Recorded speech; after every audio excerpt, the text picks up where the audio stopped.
A dynasty in the making. 29 wins in a row. 2 championships in 3 years. 5 conference titles in a row.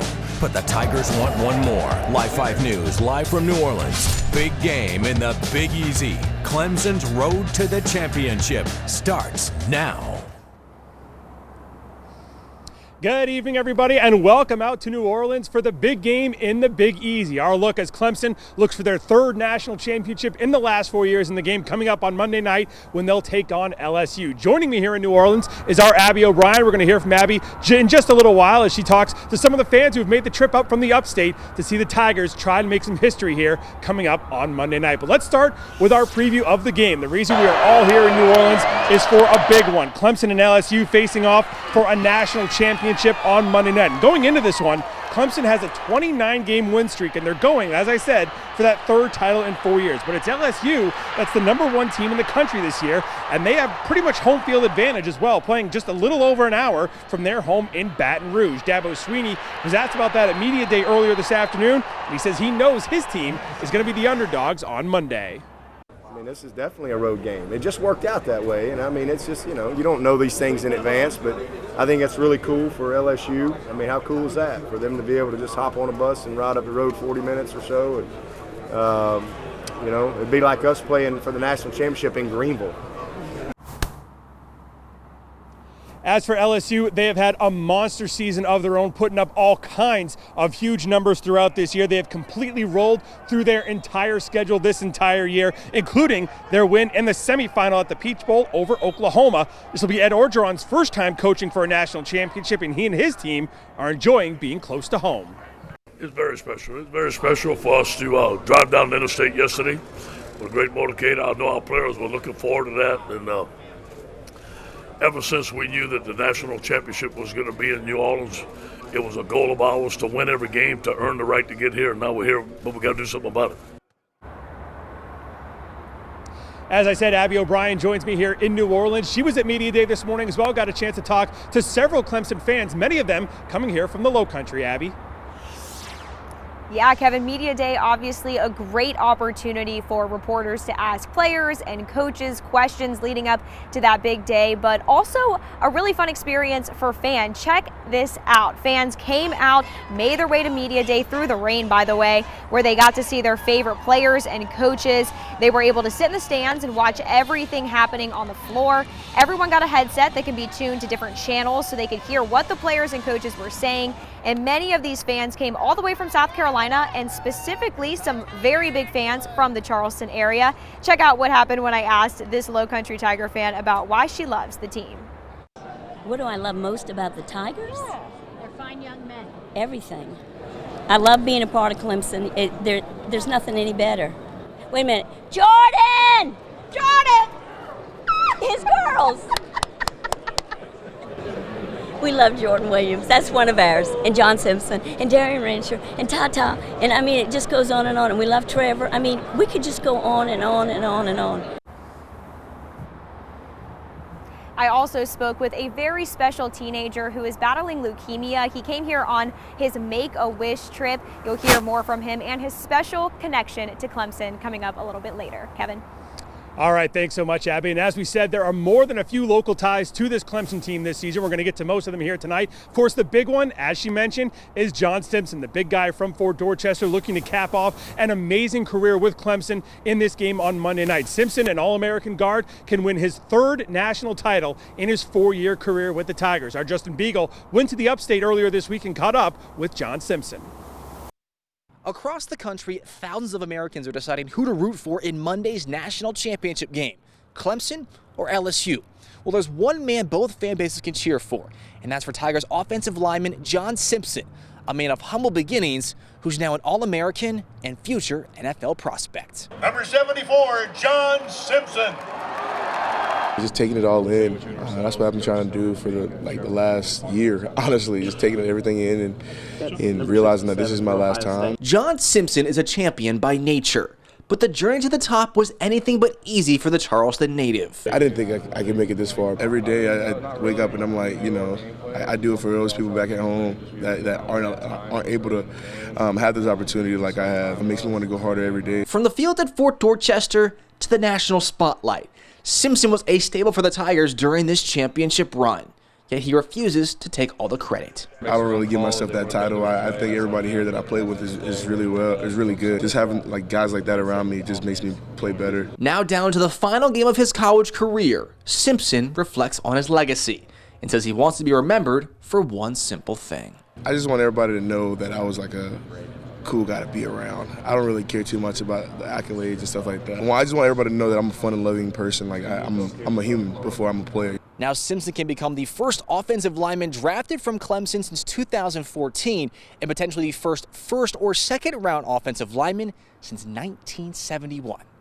Reporting in Clemson, I'm Justin Beagle, Live 5 Sports.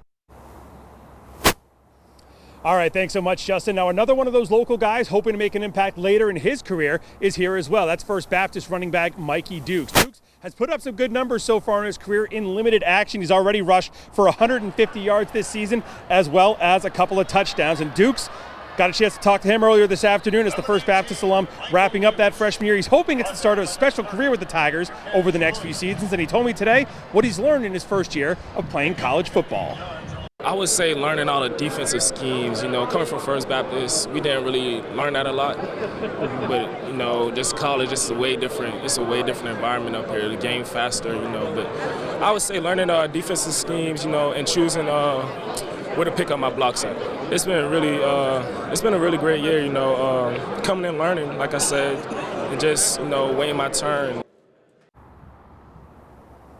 Now, if Clemson is going to have any shot to win this game on Monday night, they're going to have to find a way to at least contain LSU's all-everything quarterback, Joe Burrow. Of course, that is much easier said than done because nobody in the country has been able to do that so far this season. Burrow has been putting up numbers the likes of which we have never really seen before. He's thrown for over 5,200 yards and 55 touchdowns this season, leading LSU to a perfect regular season and going on to win the Heisman Trophy. Clemson's defense probably hasn't seen an offense like this the entire season, but Burrow saying today he knows he'll have his hands full with that Tigers defense as well.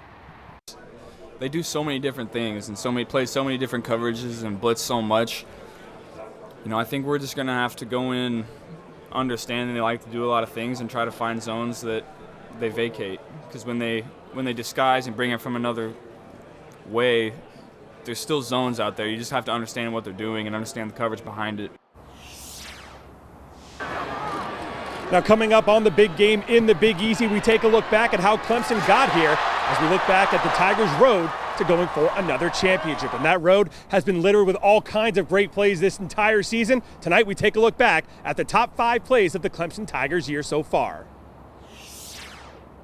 Off the right-hand side of Lawrence as he'll take the shotgun snap from Pollard. Back to throw, lobs it to the left side of the end zone, caught by Higgins, and a touchdown. T. Hicks up in the pocket now is running to his left, looking downfield. Oh, he's got a man open. Ross, touchdown!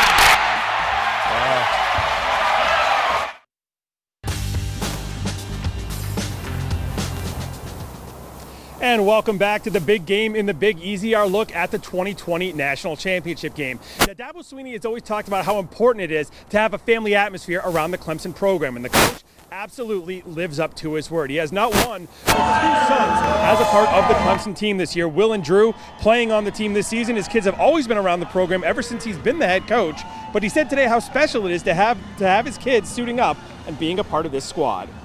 It's just really surreal. Sometimes I practice or whatever, I'm just kind of like, that's my boys, you know, and they've grown up literally their whole lives. We moved to Clemson, they were 4 and 3, and then Clay was born here, so they've grown up part of it, and you know, it's an amazing experience as a father to be able to watch them. They're great teammates, they're grinders, you know, they work their butts off in everything that they do, and they love their journey. It's really cool because, you know, this is obviously my life. This is what I've grown up, and we come to bowl games and we get excited because that'd be like a vacation. Now I'm in the team meetings and all the meetings, getting the game plan, and it's really cool. It's really cool. I mean, to be able to do it with some of your best friends and my brother. We've grown up going to the practices together, playing as kids over on the side. Then actually sometimes it's cool to look up and we're actually in the practices together and running down the hill, all that. It's just priceless memories, and hopefully we'll make another one Monday night. Coming up, I will introduce you to a very special Clemson fan battling leukemia. But before then, take a look at the number 3 play from 2019. At the 35 of Clemson, Lawrence off play action, wants to throw, steps up, goes long, looking for Higgins, runs under it at the 12 and takes it in the end zone. Touchdown!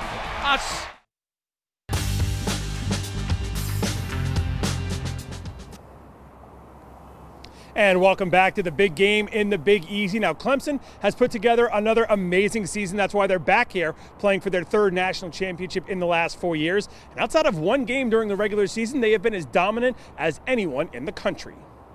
Coming off a national championship, Clemson began the 2019 season as the top-ranked team in the country, and they did nothing to give anyone a reason to think they shouldn't be early on. The season kicked off with a Thursday night game at home against Georgia Tech, and Travis Etienne ran all over the Yellow Jackets. He would go for 12 rushes for over 200 yards, averaging over 17 yards a carry and 3 touchdowns as the Tigers cruised to a 52-14 win. Week 2 figured to be one of the tougher tests of the season, welcoming in Texas A&M. But after falling behind 3-0 early in the second, Clemson would score 24 straight to go on to win by 2 touchdowns. Trevor Lawrence had touchdowns passing and throwing in the victory. Week 3 is supposed to be another hard test as Dabo Swinney's team went to Syracuse, a place they've had problems before. Not the case on this day. Lawrence threw for 395 yards and 3 scores in a 41-6 win. In Week 4, Clemson would score less than 90 seconds into the game against Charlotte, with Lawrence hitting T. Higgins on a 58-yard touchdown. It was a sign of how the day would go in a 52-10 win over the 49ers. Week 5, the week the Tigers narrowly avoided disaster against North Carolina. The offense would sputter early and Clemson was tied at 14 at the half. They would take the lead early in the 4th as Lawrence connected with Higgins. But the Tar Heels would score with just over a minute to go to get to within 1. And instead of going for a tie, Mack Brown elected to go for 2 and the win. Clemson's defense made the stop, and they remained undefeated in a 21-20 victory.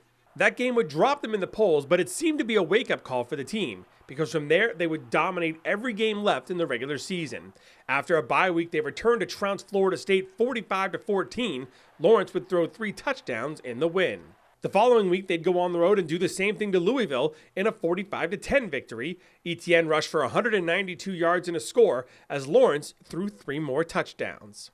That duo dominated again against Boston College. Lawrence threw 3 more scores while Etienne rushed for 3 touchdowns in a 59-7 win. Etienne averaged over 23 yards a carry the next week against Wofford, rushing for 212 yards and 2 scores in a 59-14 triumph. Lawrence added 3 more touchdown passes. Lawrence would hit that magic number of 3 touchdown passes the next game against NC State as well. He threw for 276 yards in a 55-10 win that also saw Fort Dorchester alum John Simpson score on a 1-yard touchdown run. Against Wake Forest, Lawrence upped his game to 4 touchdown passes in another dominant 52-3 victory over the Demon Deacons. Then came the rivalry game against South Carolina, but for the Tigers, the train just kept rolling along. Lawrence goes for 295 yards and 3 touchdown passes, while Etienne rushed for 2 scores in a 38-3 win, Clemson's 6th straight in the rivalry. From there, it was back to Charlotte and the ACC championship game against Virginia. And once again, no problems for the Tigers. Lawrence throws 4 more touchdown passes and goes over 300 yards passing in a 62-17 championship win.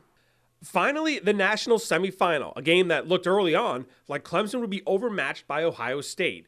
But after trailing 16-0 in the first half, it was Lawrence who sparked the Tigers, but with his legs, going for a 67-yard touchdown run, then throwing 2 scores to Etienne to punch Clemson's ticket to the national title game for the 4th time in the last 5 years. Well, we all know football can be so much more than just a sport. Today, I got to meet a special fan who is battling leukemia, and he got a special visit from several Clemson football players, including quarterback Trevor Lawrence. As players and coaches took the floor for Media Day,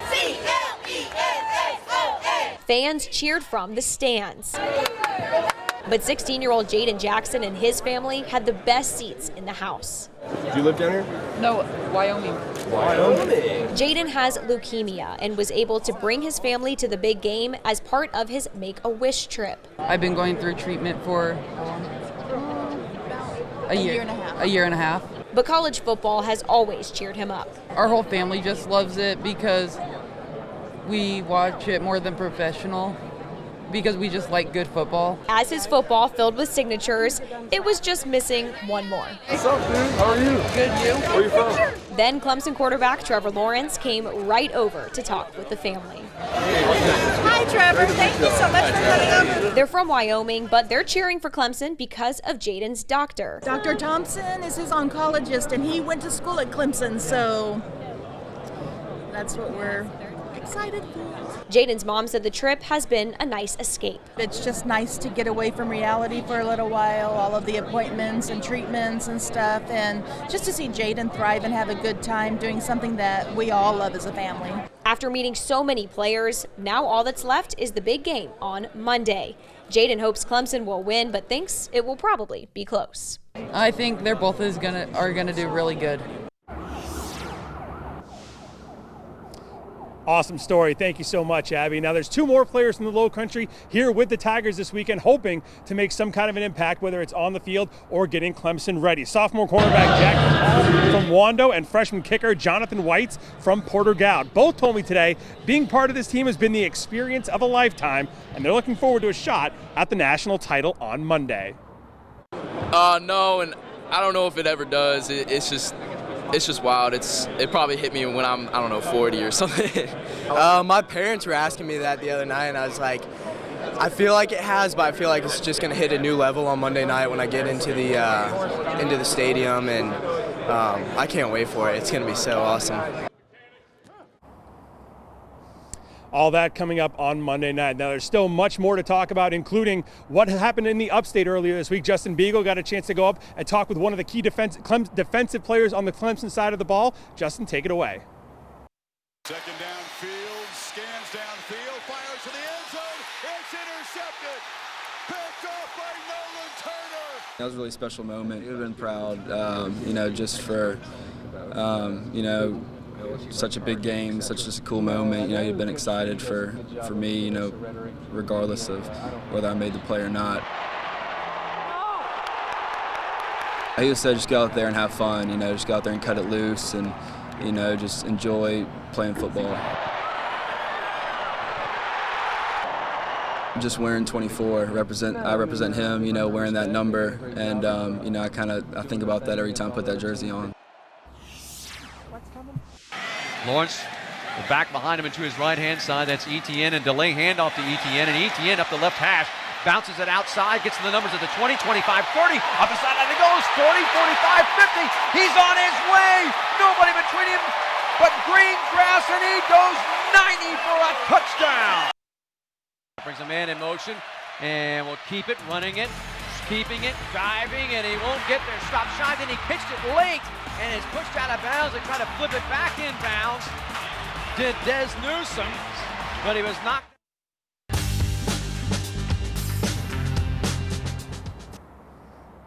And welcome back to the big game in the Big Easy. We are just about to wrap up for now, but we can't go yet until we give you our predictions for how things are going to shake out here in New Orleans on Monday night between Clemson and LSU. Abby O'Brien back joining me one more time. Abby, let's get your pick first. Who's going to win this thing on Monday night, Clemson or LSU? Okay, Kevin, I'm excited about this game. I think it's going to be really fun to watch. I've been watching both teams throughout the entire season, and LSU looks really good, not gonna lie. I think we all know that, but I'll be interested to see how they stack up against Clemson's defense. I think it'll be a lot of back and forth, a lot of really great offense, which I'm really excited to see. So, I don't know. I think it's gonna be tough for both teams, but I really think Clemson's gonna pull it out. I'm going 34-28 Clemson. Hopefully I'm right, but regardless, I think it's going to be a really great, really exciting game. Kevin, who you got? All right, well, we talked earlier about Joe Burrow, the Heisman Trophy winning quarterback over at LSU. The key to Clemson winning this game is going to be trying to contain him a little bit. Now, when I was talking to him earlier today at Media Day, he talked about how tough it's going to be trying to take on all the blitzes that Clemson brings and seeing who the open guy is when those blitzes are coming. And if anyone can hide those blitzes, it is Brent Venables, the defensive coordinator over at Clemson. So I really think I'm going to take Clemson to really try to get Burrow under control. I'm going to take 28-26. The Tigers win their third national championship in the last 4 years. That's going to wrap it up for here from the Big Game and the Big Easy, but our coverage from New Orleans is not done. We'll be back here tonight at 11 o'clock with more on this weekend's national championship game. For Abby O'Brien, I'm Kevin Bilodeau. This has been the Big Game and the Big Easy. We'll see y'all later tonight.